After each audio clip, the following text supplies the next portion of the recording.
Today's speaker is Wally Morton, and he is going to be doing a speech from the Basic Communications Manual #4, and his title is a word worth 1,000 pictures. His speech is going to be 5 to 7 minutes, and he is going to use rhetorical words and keep sentences and words simple. So Wally, please come up here. Good morning, Toastmasters. Oh, I forgot my notes, so this is going to be freelance. Let's see how I do. Our friend Ian Foster gave a great speech a couple of weeks ago about how a picture was worth 1,000 words. Well, that got me to thinking, could a word be worth 1,000 pictures? So I sat and thought about it for a while, and it was a fairly easy exercise. I thought of the word hot. We could all come up with 1,000 pictures. Hot women, hot cars, hot men, hot desert. How about heartwarming?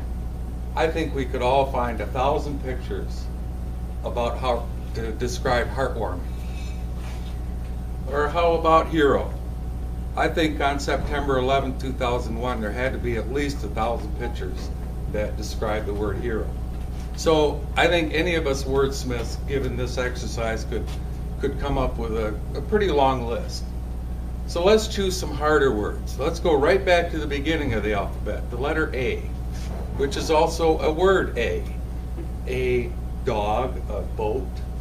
Could we come up with 1,000 pictures to describe the word A? Well, I was reminded of a time in American history where the word A, or the non-use of the word A, has caused at least 1,000 conversations and perhaps 1,000 man-hours of time and labor. The time, or the date, excuse me, the date was the 20th of July, 1969. The time, 21 hours, 54 minutes, 15 seconds. For those civilians, the 21 hour is 9 o'clock. So 9 p.m. at night, 54 minutes. The place, the moon. The man, Neil Armstrong. And the quote that we've probably all heard 1,000 times. One small step for man, one giant leap for mankind. The problem is, Mr. Armstrong misspoke. He should have said, one small step for a man. Because when you think about it rhetorically, man and mankind could be the same thing. So when Mr. Armstrong returned to the earth, he was asked about this. What happened? He said, well, when I planned the sentence, I planned to say amen. When I stepped out, I meant to say amen. And I certainly intended it. So I hope that history will give me the benefit of the doubt and allow me that one little mistake. So for 40 more years, we've all thought that Neil Armstrong misspoke. But hold the phone. Now we have a researcher, a journalist and computer guy who claims that Neil Armstrong did say amen. He said, well, Neil Armstrong's speech pattern, he tended to drop his vowels. And the audio equipment at the time couldn't pick up his which was about as long as the A lasted, according to this journalist.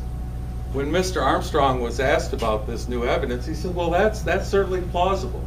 So he still wants the world to believe that he said amen, but no one else has been able to replicate this situation, so the fact is he forgot to say it.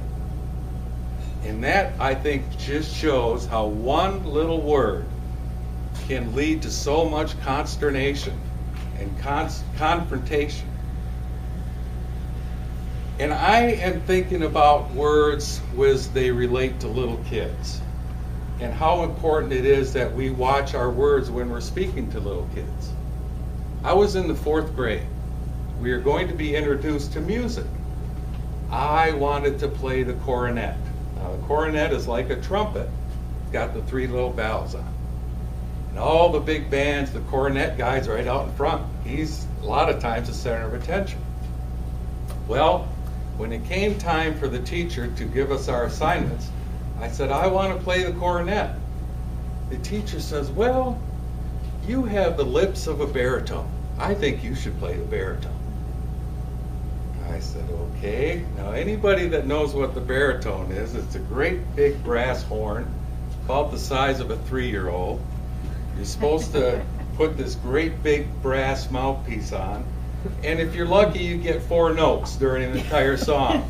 Bum, bum, bum, bum, bum, bum.